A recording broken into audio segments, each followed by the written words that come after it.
Hello अस्सलाम वालेकुम। My name is doctor इकराम आरिफ। आज जो हम टॉपिक डिस्कस करने जा रहे हैं वो कौन सी आदत हैं जिनकी वजह से आप अपने नॉर्मल इंसान हैं वो गुर्दों की बीमारी से बच सकता है।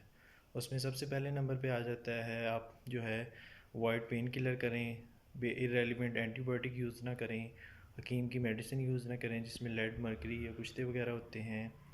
और दूसरा होता है कि आप अपनी वेट लॉस करें। अगर आपका वज़न बढ़ा हुआ है तो आपको शुगर ब्लड प्रेशर हो सकता है, उसके साथ गुर्दों के मसले भी हो सकते हैं।